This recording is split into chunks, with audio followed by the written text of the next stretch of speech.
The North Carolina heat pressed down on Fort Braxton like a heavy blanket as Staff Sergeant Marcus Rodriguez stepped off the transport bus, his duffel bag slung over one shoulder. The familiar smell of diesel fuel and freshly cut grass filled his nostrils, scents that should have felt like home, but instead twisted something uncomfortable in his chest. After 18 months of medical leave and rehabilitation, he was finally returning to active duty. Marcus adjusted his uniform jacket, feeling the familiar tug of scar tissue beneath the fabric. The doctors had done their best, but 3 surgeries couldn't erase what that roadside bomb in Kandahar had done to him.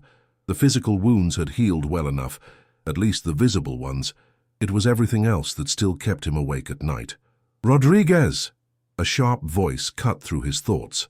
He turned to see Sergeant First Class Thompson approaching, clipboard in hand. "Welcome to Bravo Company. Colonel Mitchell wants to see you in his office at 1400 hours. Copy that, Sergeant." Marcus shifted his bag to his other shoulder, suppressing a wince as the movement pulled at the tight skin across his ribs. Thompson's expression softened slightly.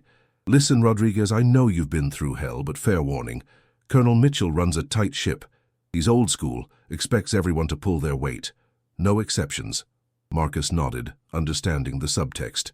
His medical file would have preceded him, marking him as someone who might need special accommodation. He'd dealt with that stigma before.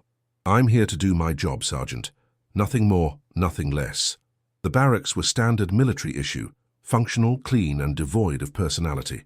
Marcus found his assigned bunk and began the familiar ritual of making his space livable. As he unpacked, other soldiers filtered in and out, offering polite nods and brief introductions.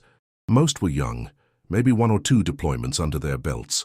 Their eyes held that mixture of respect and curiosity he'd grown accustomed to, the look reserved for soldiers who'd seen more than their fair share. "You the new guy?" A voice from behind made him turn. A stocky soldier with bright red hair extended his hand. "Private First Class Danny O'Brien. Heard you just got back from medical." "Something like that." Marcus shook his hand, noting the firm grip and direct eye contact. This one had potential. "Marcus Rodriguez. 3 tours, right? Afghanistan?" When Marcus nodded, O'Brien's expression grew more serious.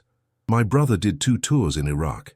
He said the hardest part wasn't coming home, it was staying home." It was an unexpectedly perceptive comment from someone so young.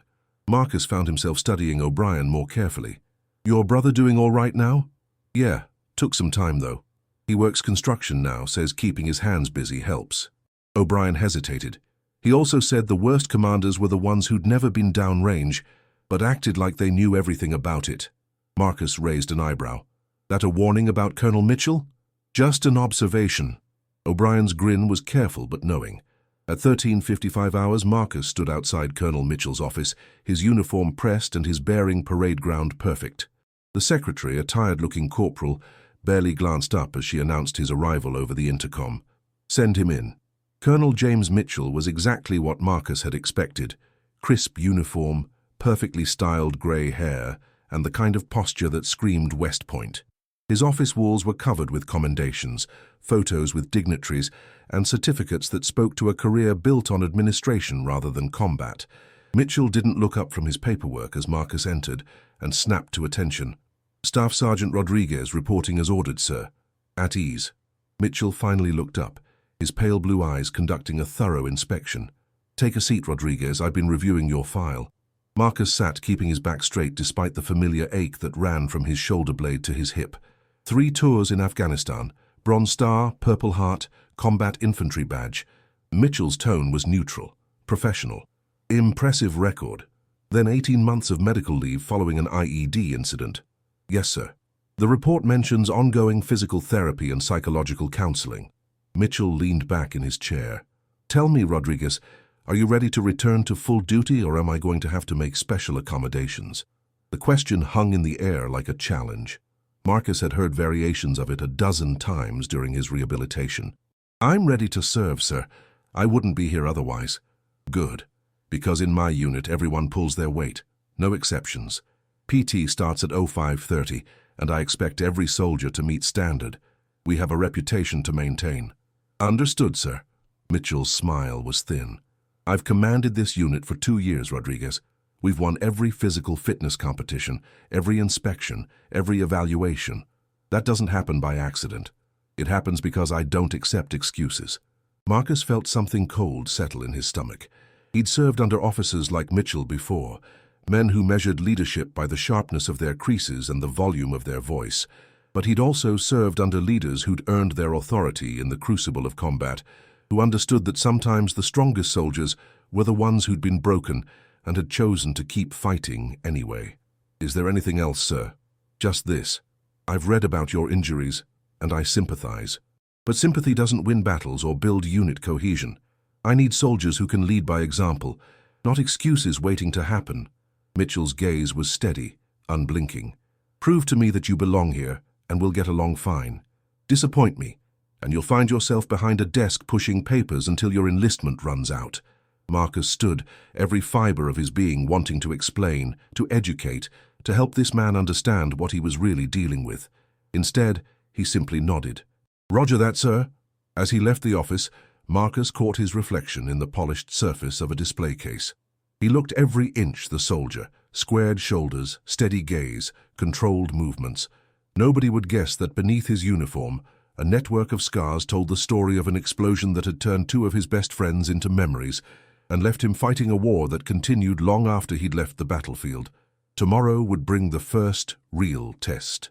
PT at 0530, with a colonel who measured worth in push-ups and pull-ups, who had never had to dig shrapnel out of a friend's chest or explain to a mother why her son wasn't coming home.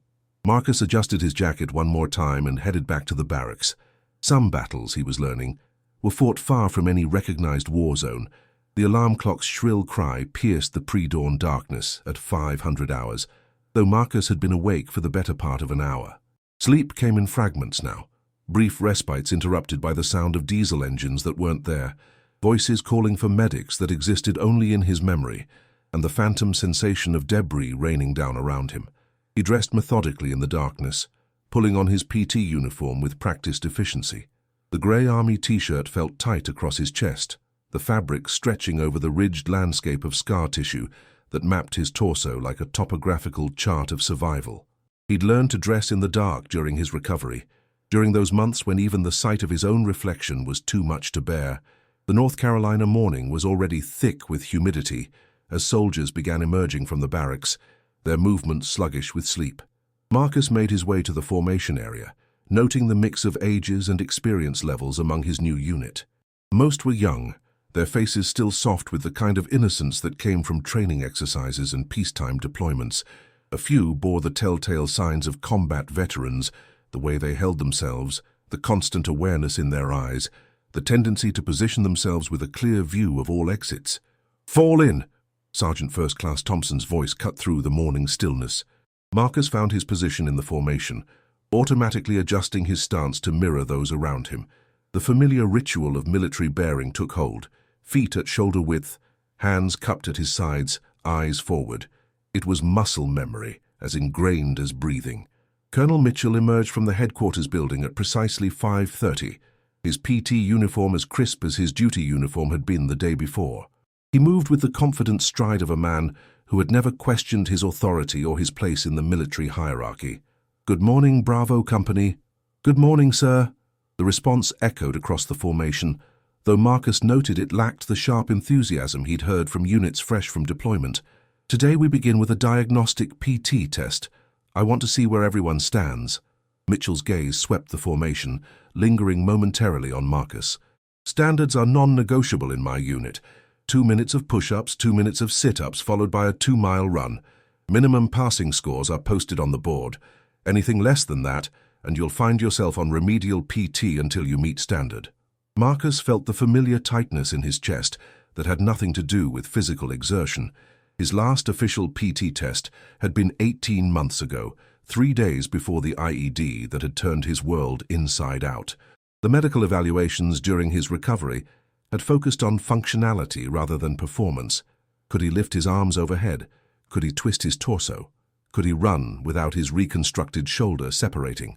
Any questions? Mitchell's question was rhetorical, his tone making it clear that questions were neither expected nor welcome. The company moved to the designated PT area, soldiers spreading out across the grass in neat rows. Marcus positioned himself toward the back, partly out of habit and partly to avoid drawing unnecessary attention. The morning sun was beginning to climb above the tree line, promising another scorching day. "Graders, take your positions," Thompson called out. Private First Class O'Brien appeared beside Marcus, clipboard in hand. "Looks like I'm your grader," he said quietly, his expression carefully neutral. "Just do your best, Sergeant." "Begin push-ups." Marcus dropped to the front leaning rest position, the familiar burn starting immediately as his reconstructed shoulder protested the angle. The scar tissue across his chest pulled tight, each repetition sending small lightning bolts of discomfort through his torso. He focused on form rather than speed, knowing that poorly executed repetitions wouldn't count anyway. Around him, he could hear the rhythmic count of other soldiers, young voices calling out numbers with the confidence of bodies that had never been torn apart and reassembled. Marcus pushed through 20, then 30, feeling the tremor starting in his rebuilt shoulder. Sweat beaded on his forehead, a mixture of exertion and the effort required to ignore the growing protest from his body. At 45 repetitions, his shoulder began to give out. The supporting muscles, weakened by months of immobility and still recovering from surgery, couldn't maintain the position. His form deteriorated, his body sagging as he fought to complete each push-up. "Time!" Thompson called out. Marcus collapsed to his knees, breathing heavily. O'Brien's expression was carefully neutral as he recorded the score. 47, Sergeant. It was a respectable number for most soldiers, but Marcus knew it was well below what was expected of a staff sergeant. Around him he could hear other scores being called out, numbers in the 60s and 70s from soldiers half his age who had never spent months learning to lift their arms above their heads without screaming. "Sit-ups. Assume the position." The sit-ups went better. The movement didn't stress his shoulder and the scar tissue across his abdomen had regained most of its flexibility. Marcus managed 68 repetitions, a score that earned a small nod of approval from O'Brien. Then came the run. The 2-mile course wound through the base, past the motor pool and around the training areas. Marcus started conservatively, settling into a pace that felt sustainable. His breathing was controlled, his stride measured. For the first half-mile he felt almost normal, just another soldier maintaining physical fitness. But as the distance accumulated, the old injuries began to assert themselves. The shrapnel that had been removed from his left leg had left nerve damage that caused his foot to occasionally drag. The reconstructed ribs on his right side created an asymmetry in his breathing that became more pronounced with exertion. Most challenging of all was the psychological battle, the way his mind wanted to interpret the pounding of feet on pavement as incoming mortars, the way his peripheral vision kept searching for threats that existed only in memory. By the 1.5-mile mark, Marcus was struggling. Younger soldiers passed him, their breathing easy and their stride confident. He could see Colonel Mitchell standing at the finish line, stopwatch in hand, his expression growing more disapproving with each soldier who crossed before Marcus. Marcus pushed himself harder, ignoring the protests from his reconstructed body. His vision tunneled, focusing only on the finish line and the digital clock that was ticking away his reputation. He crossed at 15 minutes and 32 seconds, a time that would have been embarrassing for him 3 years ago, but represented a victory over doctors who had once wondered if he'd ever run again. O'Brien was waiting with a bottle of water and a carefully neutral expression. "Not bad for a comeback run, Sergeant." But Marcus could see Colonel Mitchell approaching, his face set in disapproving lines. Other soldiers were cooling down, stretching and chatting about their performance. The morning PT session was ending, but Marcus sensed his real test was just beginning. "Rodriguez." Mitchell's voice carried across the group, causing conversations to stop and heads to turn. "My office. Now." As Marcus followed the colonel toward the headquarters building, he caught snippets of whispered conversations from other soldiers. Some were sympathetic, recognizing a fellow warrior struggling with the aftermath of combat. Others were judgmental, seeing only a senior NCO who couldn't meet basic standards. What none of them could see, what Marcus had learned to hide beneath his uniform and his military bearing, was the roadmap of survival that covered his body. The physical evidence of a day when everything had gone wrong and somehow impossibly he had lived while better soldiers had died. Colonel Mitchell held the door open, his courtesy masking the confrontation that Marcus knew was coming. Some battles, he reflected as he entered the air-conditioned building, were harder to prepare for than others. Colonel Mitchell's office felt smaller the second time around, the walls seeming to close in as Marcus stood at attention before the mahogany desk. The morning sun streamed through the windows, illuminating dust motes that danced in the air like tiny particles of judgment. Mitchell didn't speak immediately, instead making a show of reviewing the PT scores that Thompson had delivered moments before. 47 push-ups, Mitchell said finally, his voice carrying the weight of disappointment. 68 sit-ups. 15 minutes 32 seconds on the run. He looked up, his pale eyes cold. Care to explain these numbers, Staff Sergeant? Marcus kept his gaze fixed on a point just above the colonel's head, a technique drilled into him during basic training that now served to maintain his composure. I'm working back to full fitness, sir. It's been 18 months since my last official PT test. 18 months, Mitchell repeated, leaning back in his chair. For you know what I was doing 18 months ago, Rodriguez. I was leading this unit to a perfect score on the annual fitness assessment. Every soldier, every single one, exceeded standards. The implication hung heavy in the air. Marcus remained silent, knowing that anything he said would likely be interpreted as an excuse. I've read your medical file, Mitchell continued. Shrapnel wounds, reconstructive surgery, physical therapy. I understand you've been through a difficult time. But understanding and accepting substandard performance are two different things. Marcus felt a familiar tightness in his jaw, the same tension that had gotten him in trouble during his early days of recovery, when well-meaning doctors and therapists had pushed too hard, too fast. Sir, I'm committed to improving my performance. Are you? Mitchell stood and walked to the window, his hands clasped behind his back. Because from where I sit, it looks like you're coasting on your past achievements. A Bronze Star doesn't excuse you from current responsibilities. The comment hit like a physical blow. Marcus had earned that Bronze Star pulling 2 wounded soldiers out of an ambush site while taking fire from 3 directions. He'd carried Private Jenkins nearly half a mile through enemy territory with a bullet in his own shoulder, refusing to leave the kid behind. But sitting in this air-conditioned office, facing a man who'd never heard a shot fired in anger, those achievements felt distant and hollow. I'm placing you on remedial PT, Mitchell announced, turning back to face Marcus. 500 hours every day with Sergeant Thompson. You'll continue until you can meet minimum standards, and then you'll continue until you exceed them. Yes, sir. Furthermore, I'm restricting your duties to administrative work until I'm confident you can perform at the level expected of a staff sergeant in this unit. Mitchell's expression softened slightly, as if he were delivering a kindness rather than a humiliation. Rodriguez, I'm not the enemy here, but I have standards to maintain. This unit has a reputation for excellence, and I won't allow that reputation to be compromised. Marcus nodded, not trusting himself to speak. The restriction to administrative duties was essentially a demotion in everything but rank, a public declaration that he wasn't fit for real soldier work. That's all, Staff Sergeant. Report to the S1 office after lunch. They'll find something appropriate for your current capabilities. As Marcus left the office, he could feel the eyes of other soldiers tracking his movement. Word traveled fast in military units, and by now everyone would know about his poor PT performance and the private meeting with the colonel. The whispers would start soon, if they hadn't already. He found himself walking toward the motor pool, seeking the familiar comfort of machinery and mechanical problems that could be solved with tools rather than politics. The motor sergeant, a grizzled staff sergeant named Williams, was elbow-deep in the engine compartment of a Humvee. Rodriguez, Williams called out without looking up. Heard you're joining us old-timers in the slow lane. News travels fast. Williams straightened, wiping his hands on a greasy rag.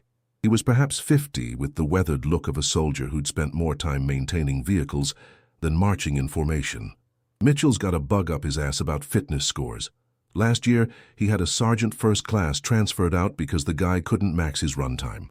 What was wrong with him? Nothing that 12 years of airborne operations and 3 combat deployments hadn't earned him. Williams shook his head. Mitchell's never been downrange, you know. West Point, staff positions, training commands. Good at running a garrison, but he doesn't understand what war does to a man. It was a dangerous conversation to be having, especially for Marcus in his current precarious position. But there was something in Williams's tone that suggested understanding rather than gossip. Rodriguez, you served with the 173rd, right? When Marcus nodded, Williams continued, My son was with the 173rd, second deployment, Afghanistan. He made it home, but... Williams gestured vaguely. Point is, some of us know the difference between can't and won't. The comment stayed with Marcus through the rest of the morning as he processed paperwork and tried to ignore the pitying glances from junior soldiers. The S1 office was a maze of filing cabinets and computer terminals, staffed by soldiers whose primary battle was against bureaucracy rather than insurgents. They were professional and courteous, but Marcus could sense their uncertainty about how to treat a combat veteran who'd been relegated to their administrative world. At lunch, he sat alone in the dining facility, picking at a sandwich while observing the natural hierarchy of military dining. Officers sat with officers, senior NCOs clustered at their traditional tables, and junior enlisted soldiers occupied the remaining space. Marcus found himself in an uncomfortable middle ground, too senior to sit with the privates, but apparently no longer welcome at the NCO table where Colonel Mitchell was holding court. "Mind if I sit?"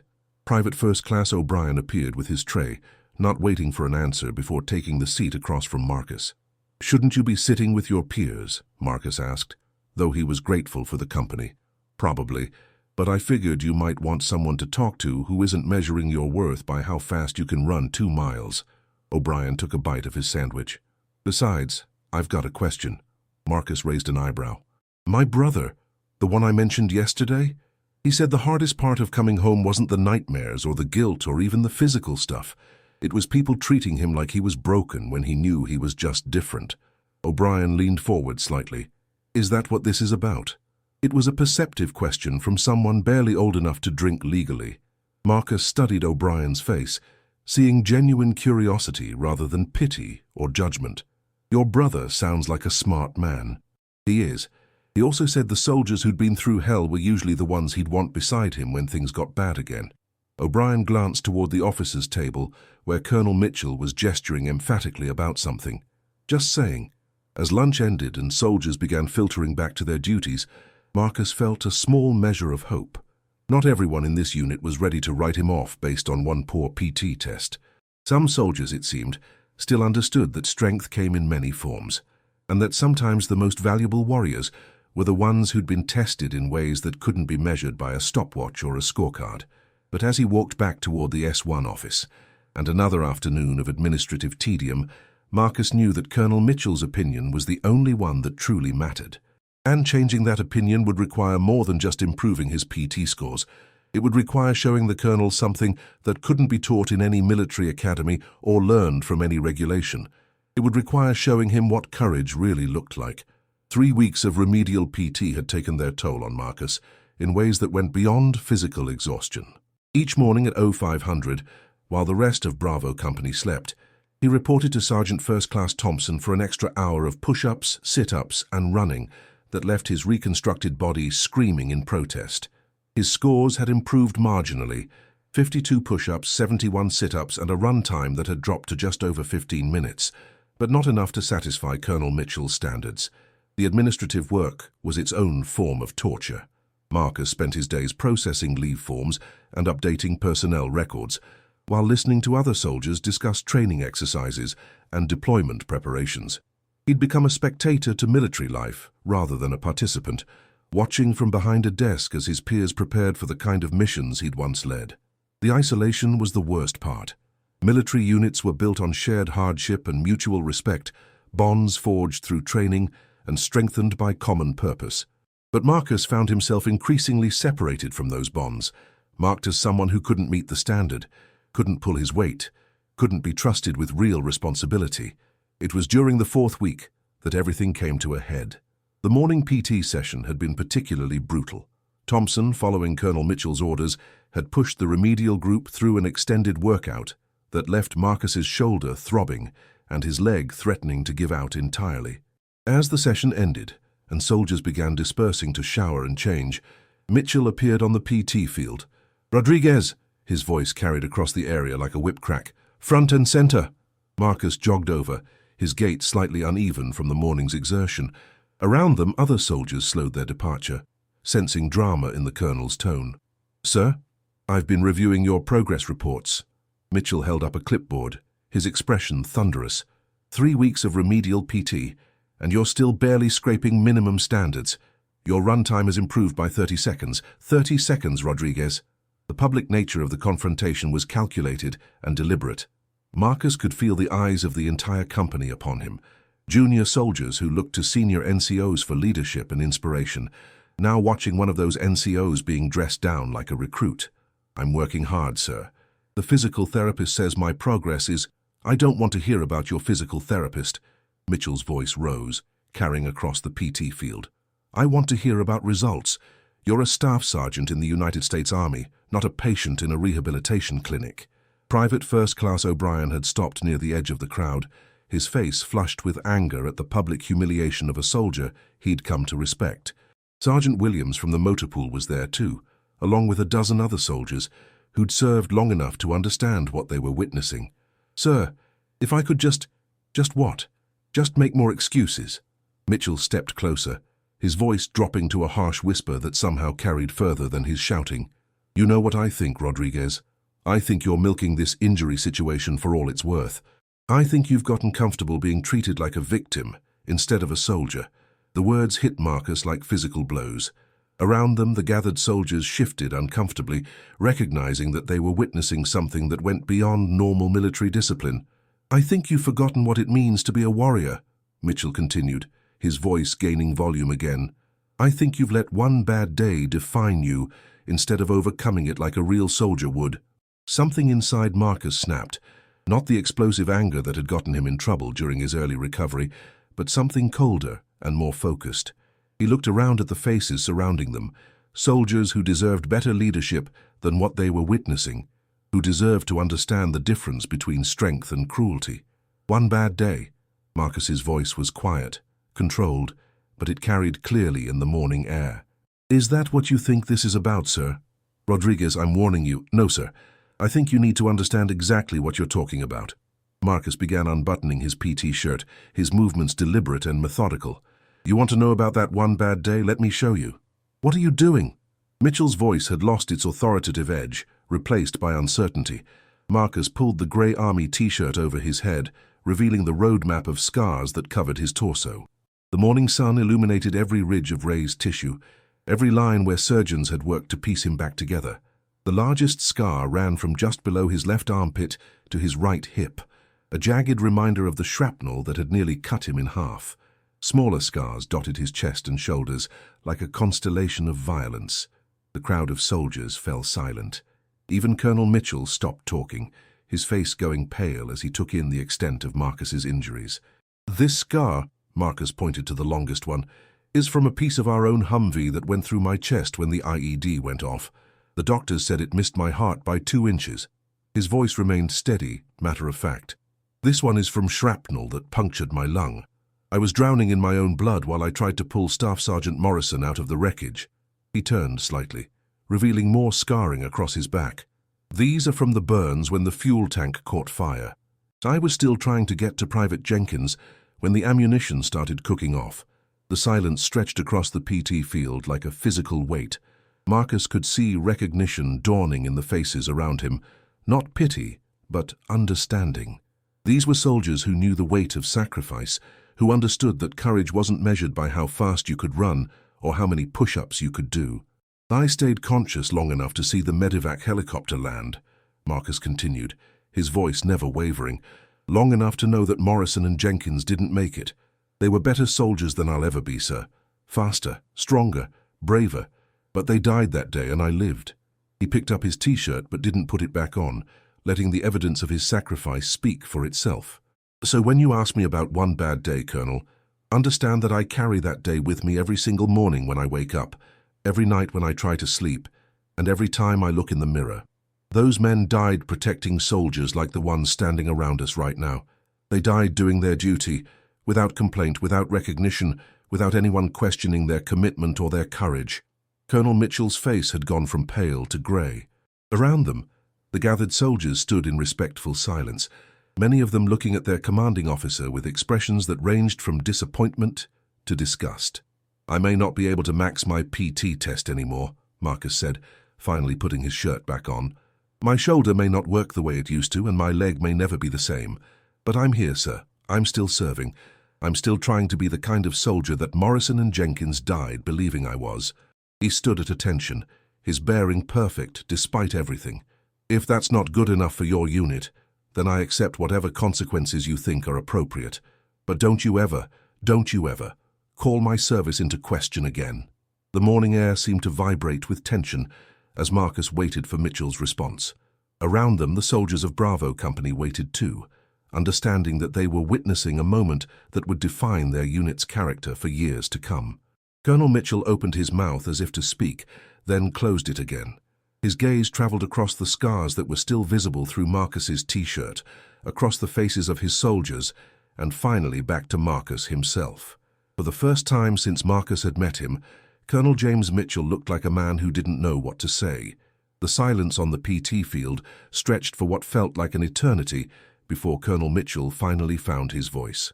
When he spoke, it was barely above a whisper, and the commanding authority that had defined his every interaction was nowhere to be found.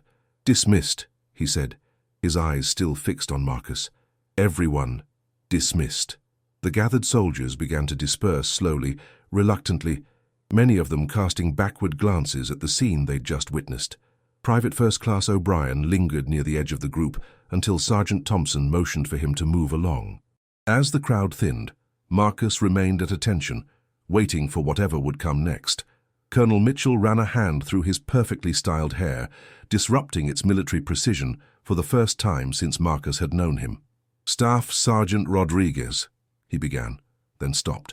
He cleared his throat and tried again. "Report to my office at 1400 hours. "Yes, sir." Mitchell turned and walked toward the headquarters building, his stride lacking its usual confident bearing. Marcus watched him go, then made his way back toward the barracks, acutely aware of how the morning's events would ripple through the unit. In the shower facility, the normal post-PT chatter was subdued. Soldiers spoke in hushed tones, their conversations stopping when Marcus entered. But rather than the awkward silence he'd grown accustomed to, he sensed something different, a mixture of respect and newfound understanding. Sergeant Williams appeared beside him at the sinks, beginning his own post-workout routine.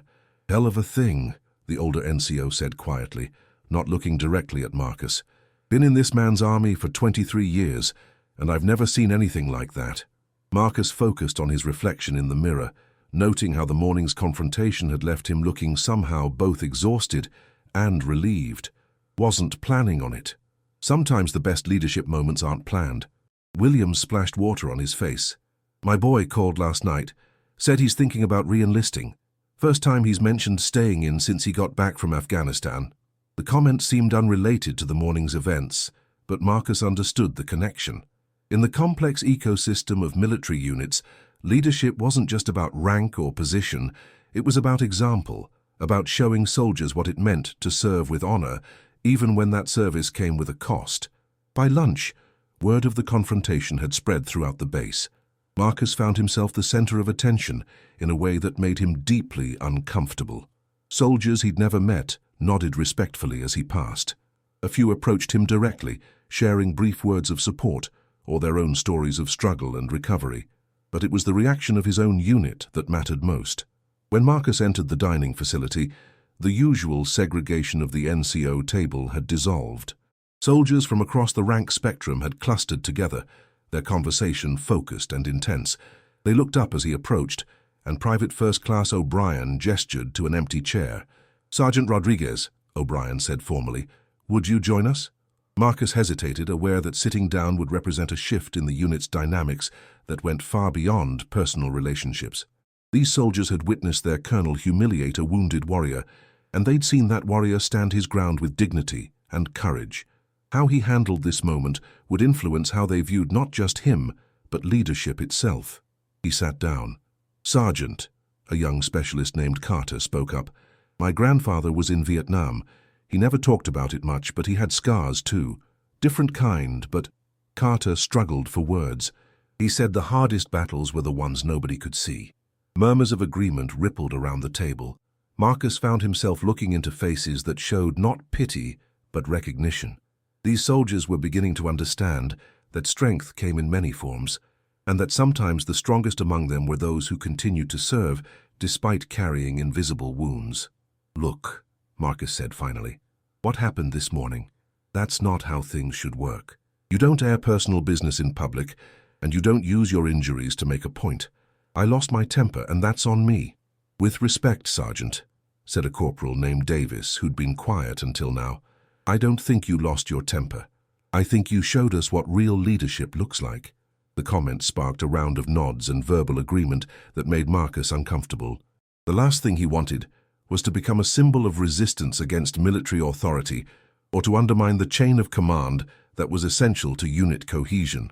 "Colonel Mitchell is still our commanding officer," he said firmly. "Whatever personal issues we might have, that doesn't change.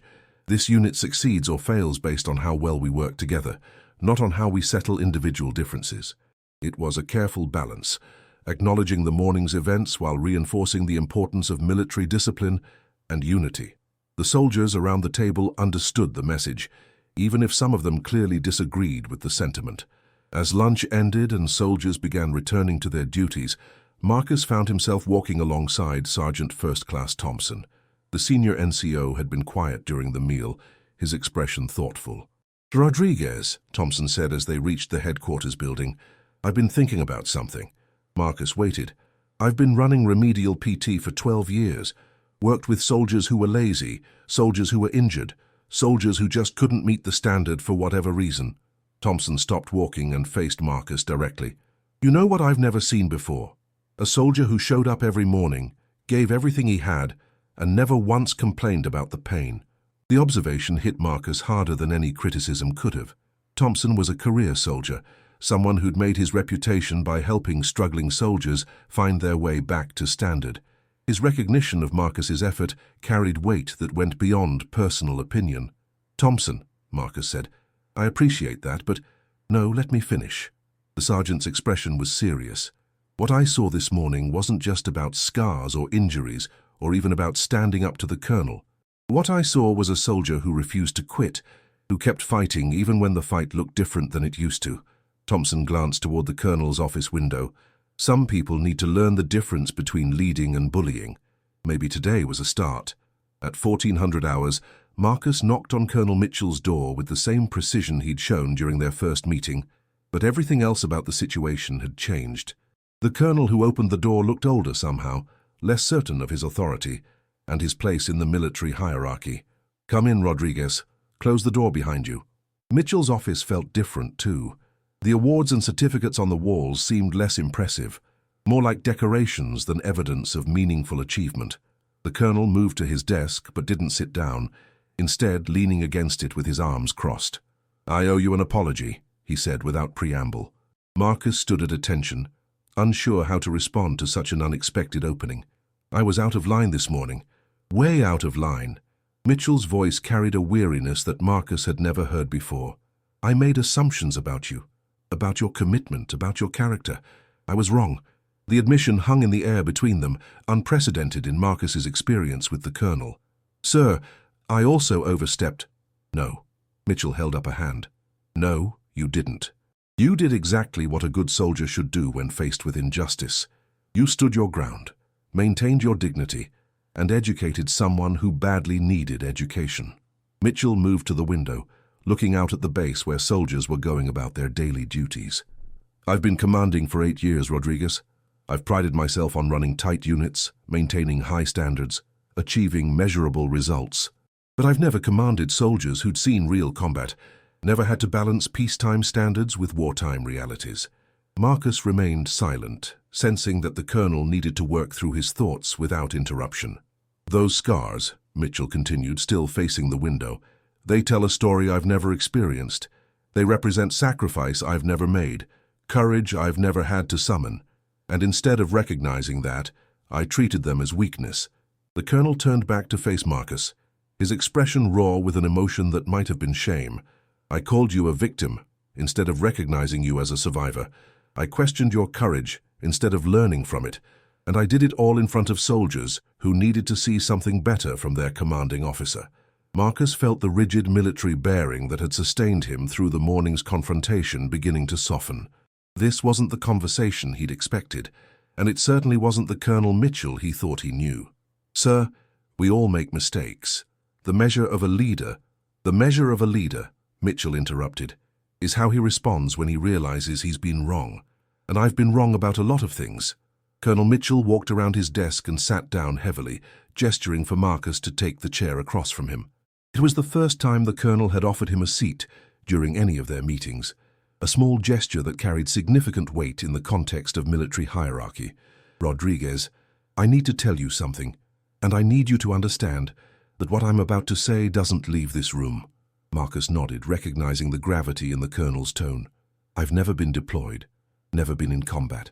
My entire career has been spent in training commands, staff positions, and garrison assignments. Mitchell's admission came out in a rush, as if he'd been holding it back for years. Every soldier I've ever commanded has known that about me, but you're the first one who's made me truly understand what that means. The revelation recontextualized every interaction Marcus had had with the colonel. The rigid adherence to regulations, the emphasis on measurable standards, the inability to understand the complexities of post-combat service. It all made sense now. Sir, there's no shame in that. The army needs leaders who understand the soldiers they're leading. Mitchell's voice was firm, and I clearly didn't understand you or soldiers like you. I saw your medical file and made assumptions about weakness when I should have seen evidence of strength. Mitchell opened a folder on his desk. Marcus's personnel file, thick with medical reports and evaluation documents. I've spent the last 4 hours reading through this entire file, really reading it, not just looking for performance metrics. The colonel's finger traced across a page. Do you know what your platoon sergeant wrote in his final evaluation before your injury? Marcus shook his head. He wrote, and I quote, Staff Sergeant Rodriguez is the kind of soldier other soldiers want to follow into battle. His courage under fire is exceeded only by his dedication to his men. In 3 tours of combat, I have never seen him place his own safety above the welfare of his soldiers. Mitchell looked up. That was written 2 weeks before the IED incident. The evaluation brought back memories Marcus had tried to suppress. The weight of responsibility for other soldiers' lives.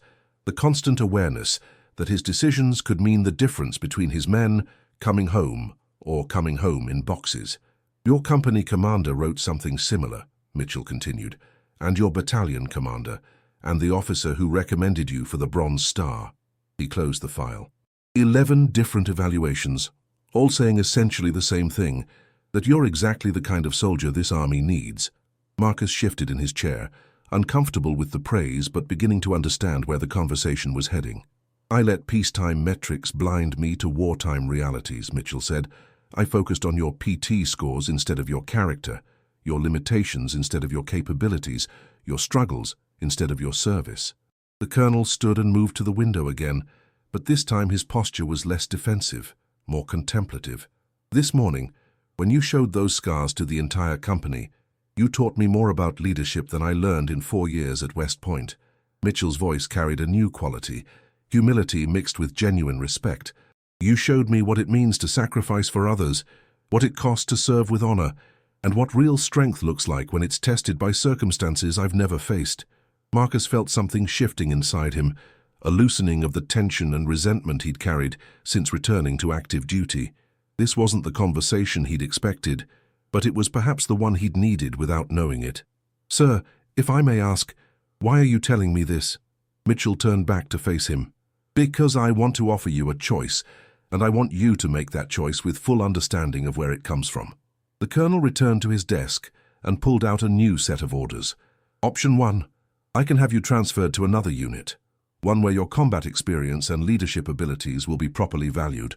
I have contacts who would welcome a soldier of your caliber, and I'll make sure your record reflects your true worth rather than your PT scores. Marcus studied the colonel's face, trying to read the motivation behind the offer.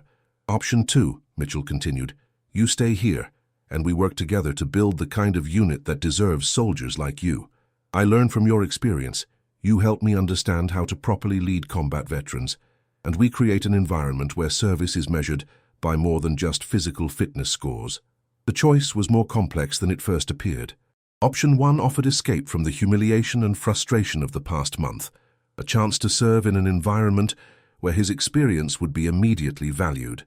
Option 2 meant staying with a commander who had publicly humiliated him, working to rebuild a relationship that had been damaged from the start.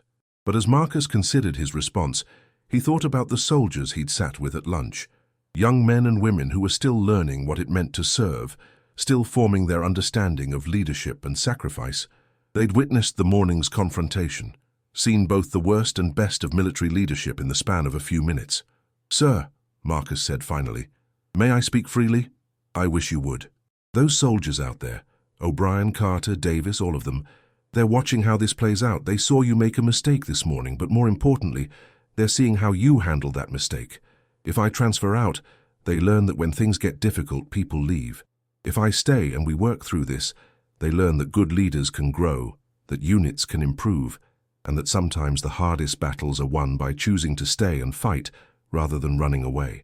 Mitchell's expression showed he understood the deeper implications of Marcus's observation. "Besides," Marcus continued, "I've never been one to back down from a challenge. You want to learn how to lead combat veterans. I want to learn how to serve effectively in a peacetime army. Maybe we can help each other figure it out." The colonel extended his hand across the desk. "Staff Sergeant Rodriguez, I'd be honored to have you stay." As Marcus shook the colonel's hand, he felt something he hadn't experienced since returning to active duty. Hope, not just for his own future, but for the future of the soldiers who looked to both of them for leadership and example.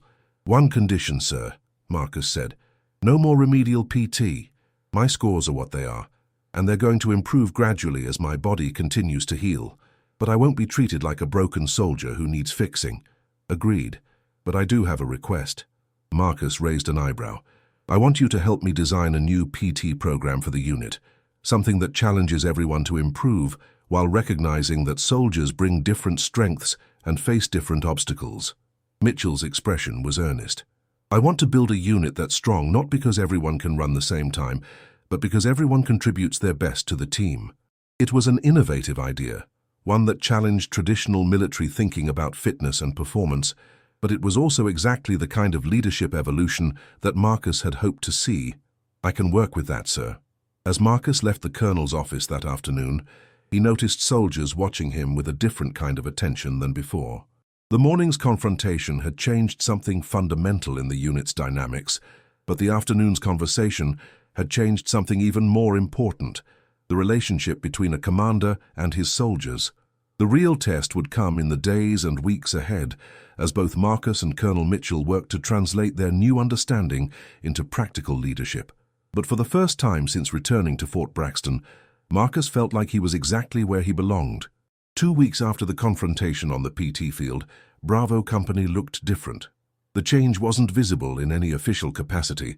The same soldiers reported to the same duties, wore the same uniforms, followed the same basic routines. But there was an undercurrent of transformation that experienced NCOs could sense, a shift in the unit's personality that went beyond regulations and standard operating procedures. Marcus stood in Colonel Mitchell's office at 06:30, reviewing the proposed changes to the company's physical training program.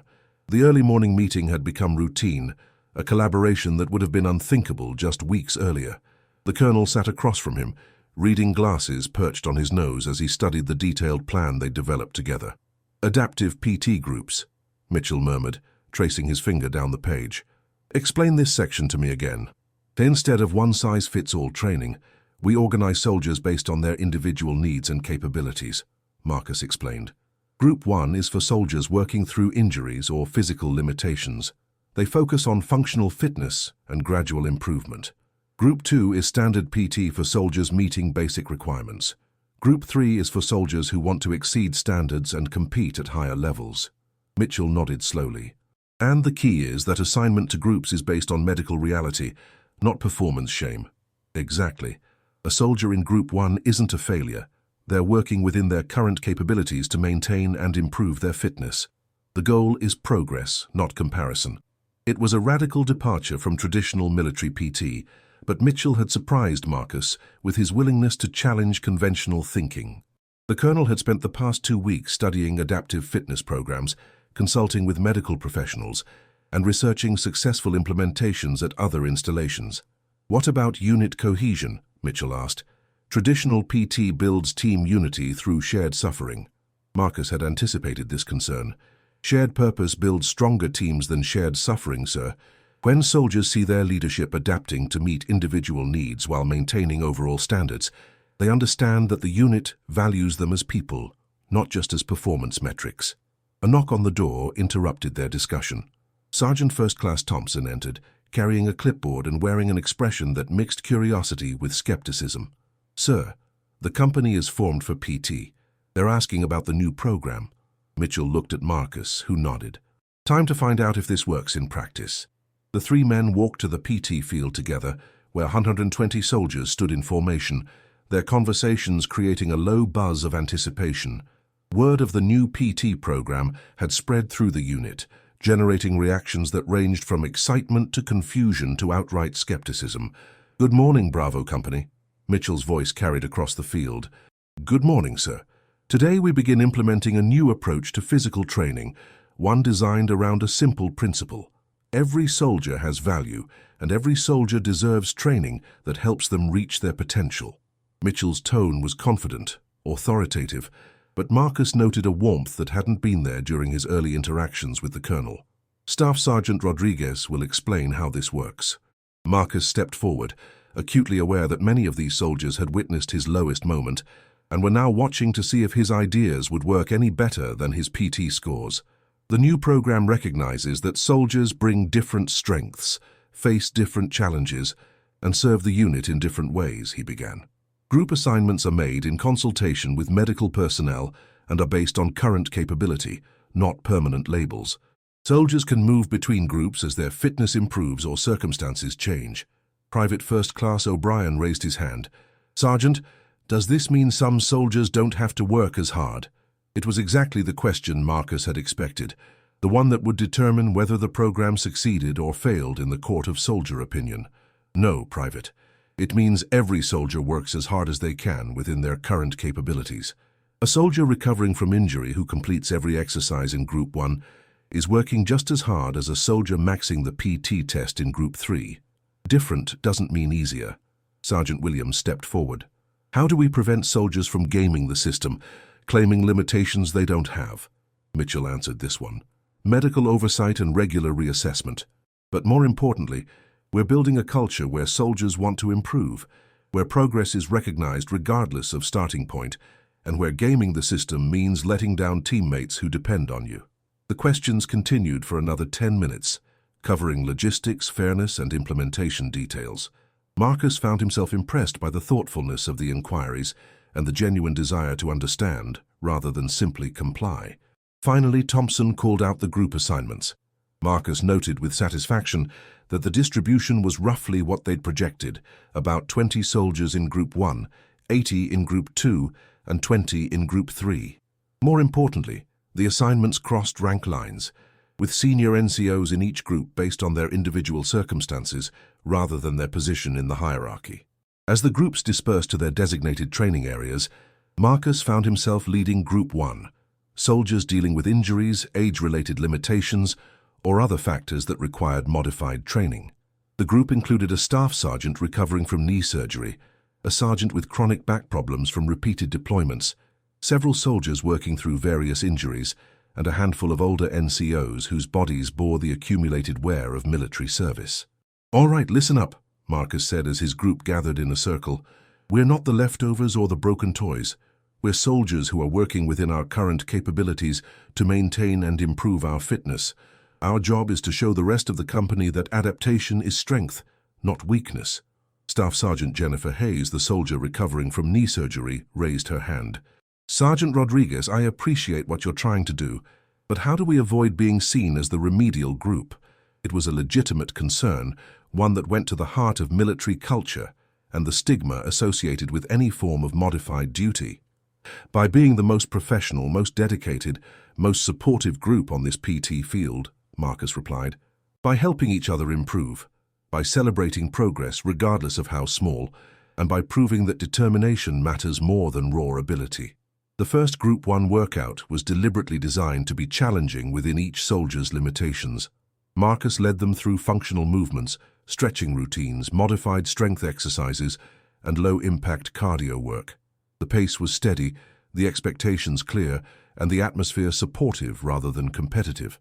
As they worked, Marcus noticed Colonel Mitchell moving between the groups, observing but not interfering. The colonel spent equal time with each group, asking questions and taking notes, his body language conveying genuine interest rather than skeptical oversight. The real test came during the cool-down period, when all three groups reconvened for stretching and dismissal. Marcus watched carefully for signs of division or resentment between the groups, but instead saw soldiers sharing water bottles, comparing notes on exercises, and displaying the kind of mutual support that indicated healthy unit cohesion. "How'd it feel?" Thompson asked as soldiers began dispersing to shower and change. "Different," replied Corporal Davis from Group 2. "But good different. Like we're all working toward the same goal instead of competing against each other." Private O'Brien, who'd been assigned to Group 3, nodded agreement. It felt more like a team effort than an individual test. As the PT field emptied, Marcus found himself walking alongside Colonel Mitchell toward the headquarters building.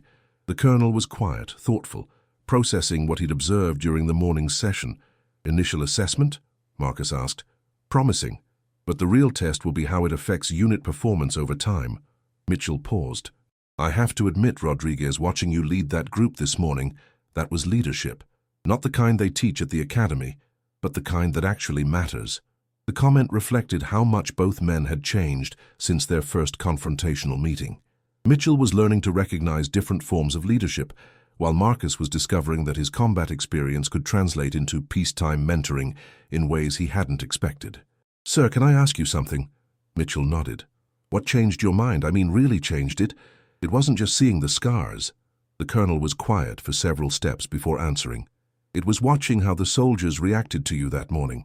I saw soldiers who would follow you into hell if you asked them to, and I realized I'd been measuring the wrong things. You can't inspire that kind of loyalty with PT scores or perfect uniforms." They reached the headquarters building, where the day's administrative duties waited. But Marcus felt energized rather than defeated by the prospect. For the first time since his injury, he was using his experience and skills in ways that felt meaningful, ways that contributed to something larger than his own recovery. "Colonel," he said as they reached the door, "I think we might actually be onto something here." Mitchell's smile was genuine, the expression of a leader who was finally learning what leadership actually meant. "Rodriguez, I think you might be right." 6 weeks into the new PT program, Bravo Company faced its first major test. The annual brigade fitness competition was traditionally a showcase for units to demonstrate their physical readiness and competitive spirit. For Colonel Mitchell, it represented a chance to validate his leadership approach in front of his peers. For Marcus, it was an opportunity to prove that adaptive training could produce results that mattered. The competition format was straightforward. Each company would field teams in various events, with overall rankings based on cumulative performance. In previous years, Mitchell had selected teams based purely on individual PT scores, a strategy that had produced respectable but unremarkable results. This year would be different. "I want to field teams based on our group structure," Mitchell announced during the weekly leadership meeting. "Group 3 soldiers compete in maximum performance events, Group 2 handles standard competitions, and Group 1 demonstrates adaptive fitness challenges." The proposal raised eyebrows among the senior NCOs. Sergeant First Class Thompson voiced what others were thinking. "Sir, that's never been done before. The other units will be fielding their best performers in every event. Then we'll show them that best can be defined in different ways," Marcus interjected. "Group 1 isn't competing to win individual events. They're competing to show that every soldier has value and can contribute to unit success." Master Sergeant Patricia Coleman, the company's senior enlisted leader, leaned forward in her chair. "Rodriguez, I appreciate the sentiment, but this is a competition. We're going to be judged against other units using traditional metrics." It was a fair concern, one that went to the heart of the tension between innovation and institutional expectations. Marcus had been thinking about this challenge since the competition was announced, trying to find a way to demonstrate the program's effectiveness within the constraints of military culture. "Master Sergeant, what if we approach this differently?" Marcus pulled out a notebook filled with his planning notes. "What if we use the competition to showcase what comprehensive fitness really looks like? Group 3 shows maximum performance, Group 2 demonstrates consistent standards, and Group 1 proves that adaptation and determination are forms of strength." Colonel Mitchell studied the faces around the table, reading the mixture of skepticism and curiosity in his senior leader's expressions. "Explain what you have in mind." Marcus opened his notebook. We request permission to add demonstration events alongside the traditional competitions. While other units compete in standard push-ups, we demonstrate functional fitness routines. While they run for time, we showcase adaptive cardio programs. We're not avoiding competition. We're expanding the definition of what military fitness can look like. The room fell silent as the leadership team processed the proposal. It was ambitious, potentially controversial, and definitely unprecedented. It could either validate their new approach or expose them to ridicule from units that maintain traditional training methods. "Sir," Thompson said slowly, "it's risky. If it doesn't work, we look like we're making excuses for poor performance." "And if it does work?" Mitchell asked. "Then we change how the entire brigade thinks about physical fitness and soldier development," Marcus replied. Coleman crossed her arms. "Rodriguez, you're asking us to put our reputation on the line for a training program that's only been in place for 6 weeks. No, Master Sergeant. I'm asking you to put our reputation on the line for soldiers who've been working their asses off to prove that adaptation is strength, that progress matters more than perfection, and that a unit's true measure is how well it develops every soldier, not just the naturally gifted ones." The conviction in Marcus's voice seemed to shift something in the room. These were leaders who'd spent careers managing soldiers, dealing with the complexities of human performance and the challenges of maintaining standards across diverse populations. They understood, perhaps better than anyone, the limitations of one-size-fits-all approaches. Mitchell made the decision. "We do it. Richardson, coordinate with Brigade to request the demonstration events. Thompson, work with Rodriguez to develop the competition plan. Coleman, I want you to personally oversee preparation for all 3 groups." As the meeting dispersed, Coleman approached Marcus with an expression that mixed respect with concern. "Rodriguez, I hope you know what you're doing. This could either be brilliant or career-ending." Marcus nodded, understanding the stakes. "Master Sergeant, I've been to places where soldiers died proving their worth. This competition isn't about my career. It's about showing these soldiers that their effort and progress matter, regardless of where they started or what limitations they face." The next 2 weeks became a period of intensive preparation. Group 3 soldiers trained for maximum performance in traditional events, pushing themselves to achieve scores that would compete with the brigade's elite performers. Group 2 focused on consistency and team cohesion, preparing to demonstrate the kind of steady, reliable performance that formed the backbone of military units. Group 1 faced the biggest challenge.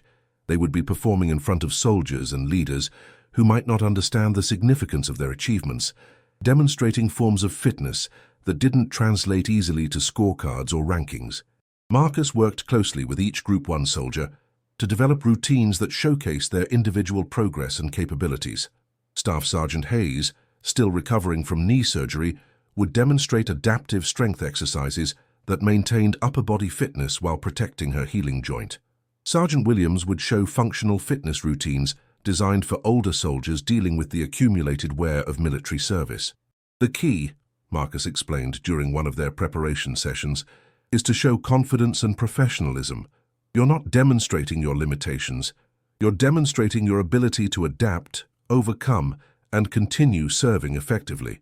The soldiers responded with dedication that surprised even Marcus.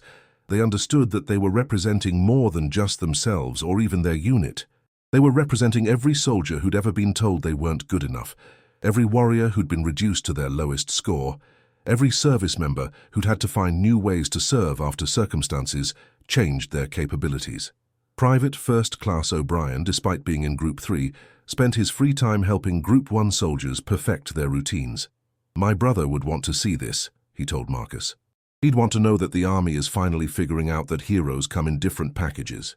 Colonel Mitchell surprised everyone by personally observing every training session, taking notes and offering encouragement. His transformation from by-the-book commander to adaptive leader had accelerated, driven by witnessing the dedication and professionalism of soldiers he'd once underestimated. "Rodriguez," he said after watching a particularly impressive Group 1 session, "I owe these soldiers an apology I can never adequately give, but maybe this competition is a start." The day before the competition, Marcus gathered all 3 groups for a final briefing. The soldiers sat in formation, their faces showing a mixture of nervousness and determination that reminded him of pre-mission briefings in Afghanistan. "Tomorrow, "We represent something new," he began. "We represent the idea that every soldier has value, that adaptation is strength, that progress matters more than perfection. Other units will field their best individual performers. We're fielding our best team, soldiers working together, supporting each other, proving that the sum is greater than the parts." Staff Sergeant Hayes raised her hand. "Sergeant Rodriguez, what if we don't perform well? What if the demonstration events don't work?" Marcus looked around at the faces before him. Young soldiers just beginning their careers, experienced NCOs dealing with the realities of aging bodies, wounded warriors finding new ways to serve. They represented the diversity of military service, the complexity of human performance, the reality that strength came in many forms. "Then we fail forward," he said. "We fail while trying something worthwhile, while standing up for principles that matter, while proving that we believe in each other. That's a failure I can live with." As the soldiers dispersed to prepare for the next day's competition, Marcus felt the familiar pre-combat mixture of anxiety and anticipation. Tomorrow would determine whether their new approach could survive contact with traditional military culture, whether innovation could coexist with institutional expectations, whether a unit could truly measure success by how well it developed all its soldiers rather than just showcasing its best performers. The real battle, he realized, wasn't going to be fought on the PT field. It was going to be fought in the minds of leaders and soldiers who would watch and decide whether what they saw represented progress or simply an elaborate excuse for lower standards. But as Marcus watched his soldiers preparing with the same dedication and professionalism he'd seen in combat units, he felt confident that tomorrow would prove something important about the nature of military service, the meaning of leadership, and the true definition of strength. The competition would be more than a test of physical fitness. It would be a test of whether the Army was ready to embrace a more comprehensive understanding of what it meant to serve with honor.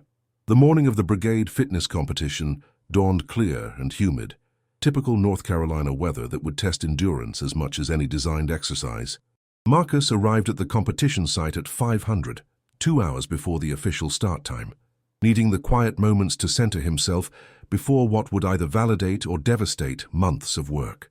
The athletic fields at Fort Braxton had been transformed into a multi-station competition venue. Banners marked different event areas, scoreboards stood ready to display results, and a reviewing stand had been erected for the brigade commander and visiting dignitaries. By 0600, soldiers from 6 companies were arriving, their confident chatter filling the morning air with the kind of competitive energy that defined military athletics.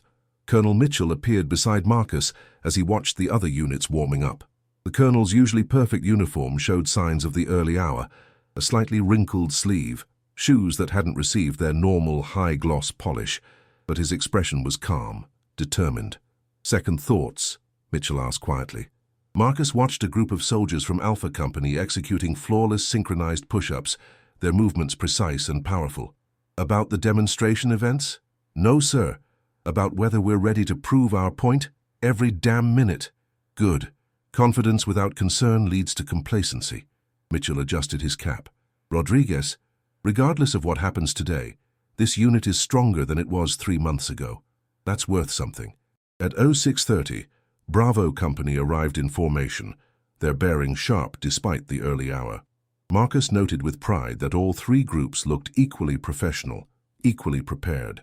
The soldiers had internalized the program's core message, that their value wasn't determined by their group assignment, but by their commitment to excellence within their capabilities. Brigade Commander Colonel Sarah Patterson took her position at the reviewing stand at 0700 sharp. Marcus had served under Patterson during his 2nd deployment, and he knew her to be fair-minded, but results-oriented. She'd approved the demonstration events with skepticism, making it clear that innovation was welcome only if it enhanced rather than excused performance. "Good morning, warriors," Patterson's voice carried across the field through the public address system. "Today we celebrate the physical readiness that makes our brigade the finest fighting force in the Army. Competition brings out our best, individually and collectively." The opening ceremony was brief and professional.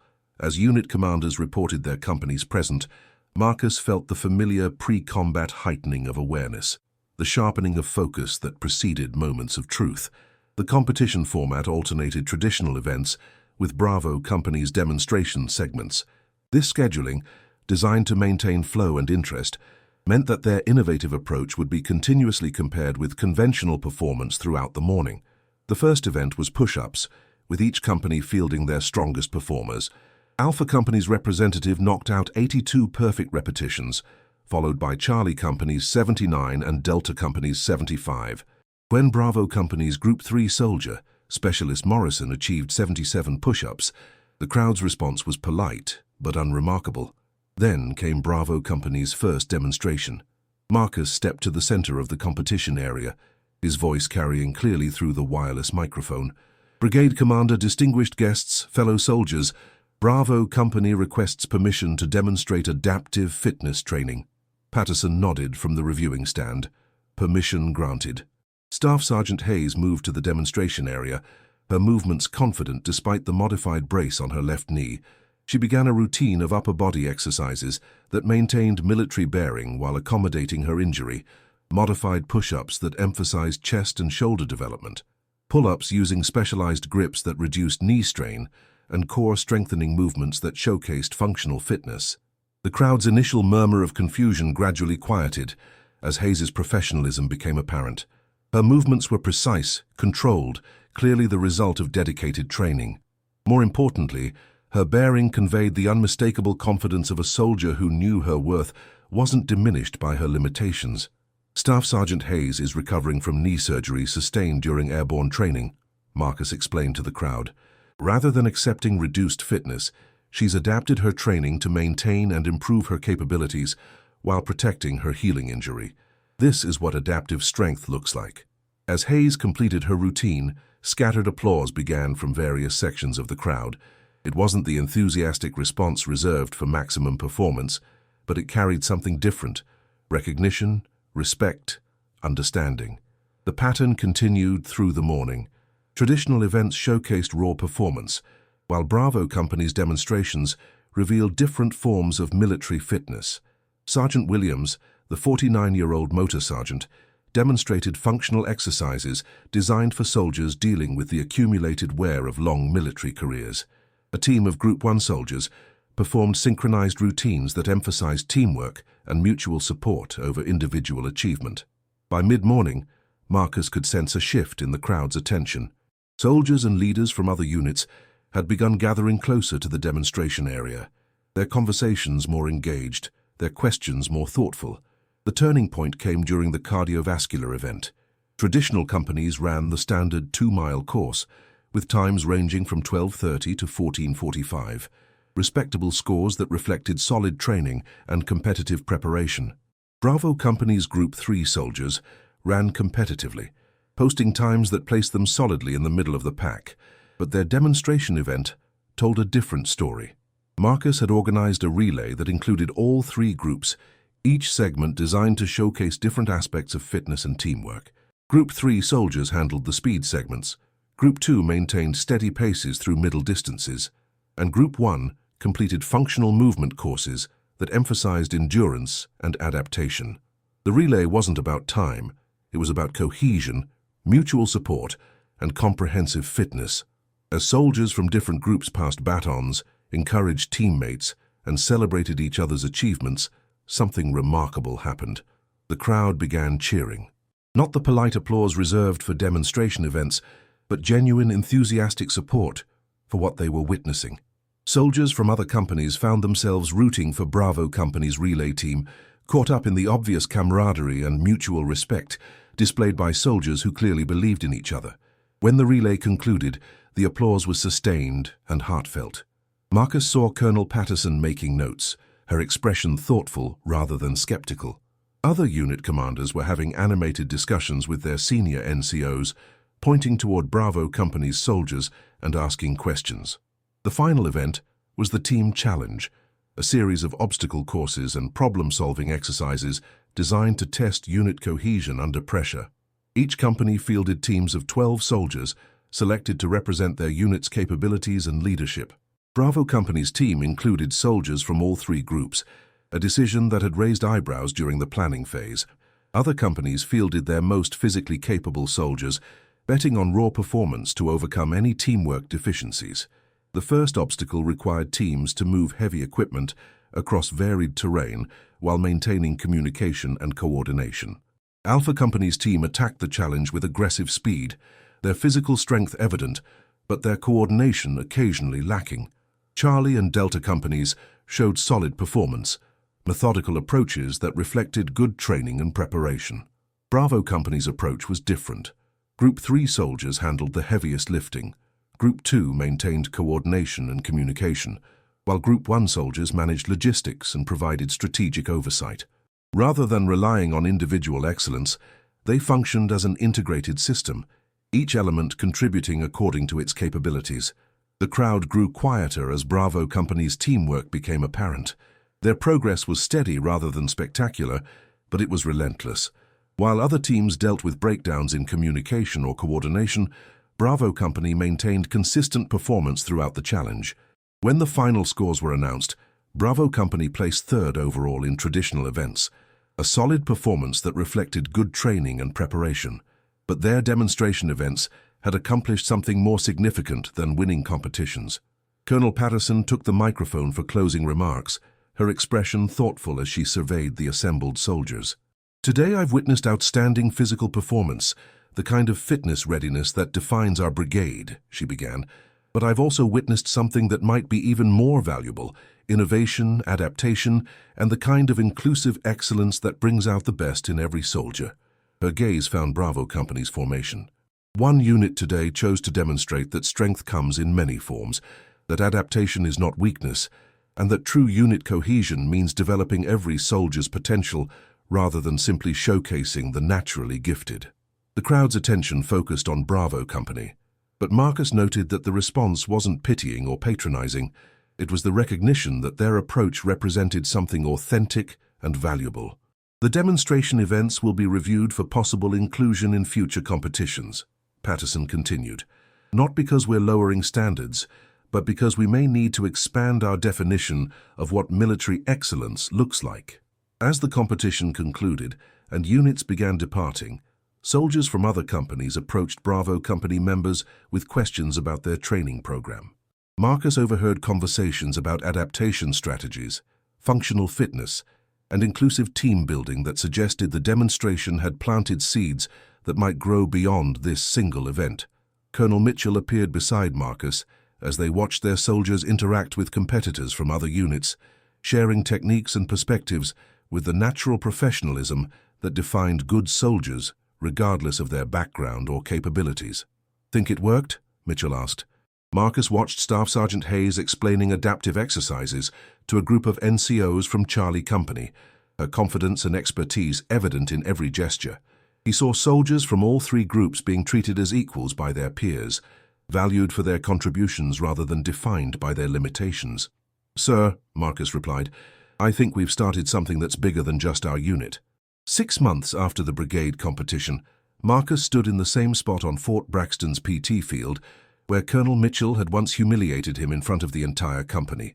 The morning was crisp, autumn air carrying the promise of seasonal change, but the real transformation was evident in the soldiers around him. Bravo Company's formation looked the same at first glance: soldiers in neat rows, proper military bearing, the familiar rituals of pre-PT preparation. But the atmosphere was fundamentally different from those early days of confrontation and misunderstanding.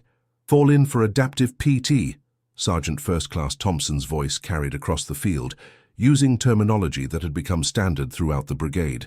3 other companies had implemented versions of Bravo Company's group training system, and the brigade commander had established a working group to develop adaptive fitness protocols for Army-wide consideration. Marcus found himself regularly detailed to other units as a consultant, helping commanders understand how to balance individual needs with institutional standards. The transformation hadn't been without challenges. Some soldiers had initially tried to game the system, seeking assignment to Group 1 to avoid demanding training, but the program's emphasis on progress and peer accountability had quickly identified and corrected those attempts. More importantly, the majority of soldiers had embraced the system's core principle, that everyone could improve, and everyone's improvement mattered to unit success. Colonel Mitchell approached as the company organized into their training groups, his bearing relaxed but still unmistakably military. The colonel's transformation had been as significant as anyone's, evolving from a rigid commander focused on measurable metrics to a leader who understood that human performance was complex and multifaceted. "Rodriguez, I have news," Mitchell said, producing a folder from his clipboard. Marcus raised an eyebrow, recognizing the colonel's tone as significant. "Your promotion board results came back. Congratulations, Sergeant First Class Rodriguez." The promotion to E7 represented more than advancement in rank. It was institutional recognition that Marcus's service and leadership were valued despite his non-traditional path back to full duty. More importantly, it meant expanded opportunities to influence how the Army treated soldiers dealing with combat injuries and adaptive fitness needs. "Thank you, sir. I have some news too." Marcus produced his own folder. "I've been selected for the Sergeant's Major Academy. Class starts in 8 months." Mitchell's expression showed genuine pleasure. The Sergeant's Major Academy was the Army's premier enlisted leadership school, preparing senior NCOs for positions of significant responsibility and influence. Marcus's selection indicated that his innovations had been noticed at levels far above brigade level. Outstanding. The Army needs leaders who understand that strength comes in many forms. As they spoke, the company's PT session was beginning. Group 1 soldiers, led by Staff Sergeant Hayes, who had been promoted and was now fully recovered from her knee surgery, worked through functional fitness routines that emphasized capability over limitation. Group 2 maintained standard training with enhanced focus on team building and mutual support. Group 3 pushed individual and collective boundaries, their competitive training serving as inspiration rather than intimidation for the other groups. Private First Class O'Brien, now a specialist and one of Group 3's leaders, jogged over during a water break. "Sergeant Rodriguez," he said, using Marcus's soon-to-be former rank, "my brother's unit just implemented adaptive PT based on our program. He wanted me to tell you something." Marcus waited. He said it's the first time since he got back from Iraq that he's felt like the Army understood that soldiers are people, not just performance statistics. The comment encapsulated what Marcus had been trying to achieve since that confrontational morning 6 months earlier. The program had never been just about physical fitness. It had been about recognition, respect, and the understanding that military service attracted people with different backgrounds, capabilities, and needs. "Specialist," Marcus replied, "tell your brother that he helped inspire this program. Every soldier who's ever been told they weren't good enough helped inspire this program." As O'Brien returned to his training group, Colonel Mitchell and Marcus watched the continuing PT session with the satisfaction of leaders who had successfully navigated institutional change. "You know what I learned from all this?" Mitchell asked. Marcus looked at his commanding officer, remembering the angry, rigid commander who had questioned his commitment and character on this same field months earlier. "That command isn't about making soldiers conform to your vision of what they should be. It's about creating conditions where soldiers can become the best versions of what they are." The observation reflected wisdom that went beyond military leadership, touching on fundamental questions about human potential and institutional responsibility. "Sir, what do you think happens next? Long term, I mean." Mitchell considered the question, watching soldiers from all 3 groups encouraging each other, sharing techniques, celebrating progress regardless of starting point or current capability. "I think we've proven that the Army is stronger when it develops every soldier, rather than just showcasing the naturally gifted. I think other commanders are going to face the same choice I faced, adapt their leadership to meet soldiers where they are, or continue measuring success by outdated metrics that don't reflect combat realities."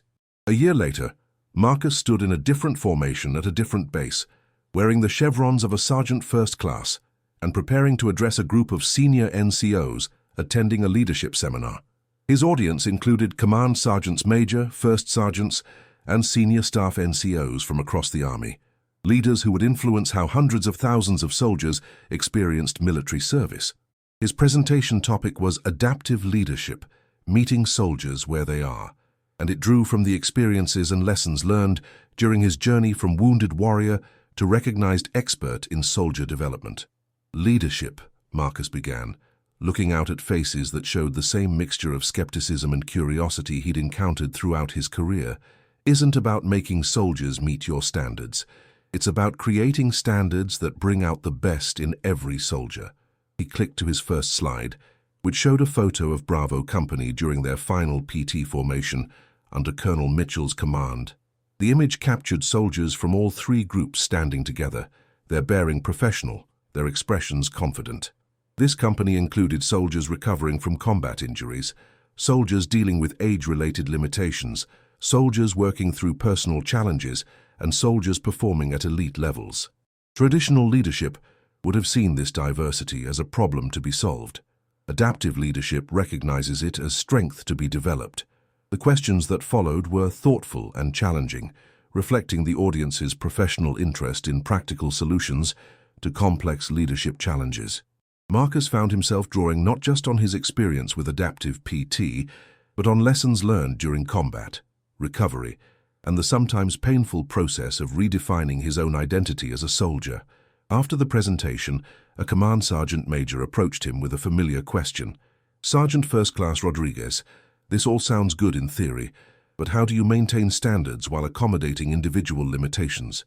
Marcus had answered variations of this question hundreds of times, but he never grew tired of it because it reflected genuine concern for institutional integrity and soldier welfare. "Command Sergeant Major, standards define what we're trying to achieve, not how we achieve it. If our standard is physical readiness for military service, then we need training programs that help every soldier reach that readiness within their capabilities. If our standard is unit cohesion, then we need leadership approaches that bring out the best in every team member." He paused, remembering his own journey from angry, injured soldier to leader, helping others navigate similar challenges. The real question isn't whether we can maintain standards while adapting to individual needs. The real question is whether we can afford not to. As Marcus left the seminar and prepared for his next assignment, developing Army-wide protocols for adaptive fitness and inclusive leadership, he reflected on the distance traveled since that morning when Colonel Mitchell had questioned his commitment and courage. The scars across his chest were still there, still visible reminders of a day when everything had gone wrong, and somehow he had survived. But they no longer felt like marks of limitation or weakness. They had become symbols of adaptation, proof that strength could take many forms, evidence that service and sacrifice could continue even when circumstances changed. His phone buzzed with a text message from Colonel Mitchell, now commanding a training brigade and implementing adaptive leadership programs across multiple installations. "Rodriguez, just saw your promotion list. Congratulations, future Master Sergeant. The Army needs leaders who understand that heroism isn't just about charging machine gun nests. Sometimes it's about charging institutional assumptions that limit human potential." Marcus smiled, remembering the rigid, by-the-book colonel who had once seen adaptation as weakness and accommodation as excuse-making. Mitchell's transformation had been as significant as anyone's, proof that leadership could evolve when confronted with evidence that challenged comfortable assumptions. The evening sun cast long shadows across Fort Braxton as Marcus prepared to leave for his next assignment. But the legacy of his time here would continue in the soldiers who had learned that their value wasn't determined by their limitations, the leaders who had discovered that strength came in many forms, and the institution that had proven it could adapt without compromising its core values. Sometimes the most important battles weren't fought against external enemies, but against internal assumptions about what strength looked like, what leadership meant, and what it truly cost to serve with honor. Marcus Rodriguez had fought those battles and won something more valuable than any individual victory. He had won the understanding that every soldier's service mattered, every soldier's struggle had meaning, and every soldier deserved leadership that brought out their best, rather than simply measuring their deficiencies. As he drove away from Fort Braxton for the final time, Marcus carried with him the knowledge that the scars he'd once seen as evidence of failure had become proof of something far more important, that survival meant more than just living through trauma, that adaptation was a form of courage, and that the best leaders were often those who had learned to find strength in their own vulnerabilities. The story that had begun with humiliation and misunderstanding had ended with recognition and respect, proving that sometimes the most powerful victories were won not through dominance, but through the patient, persistent work of changing minds and opening hearts to new definitions of excellence.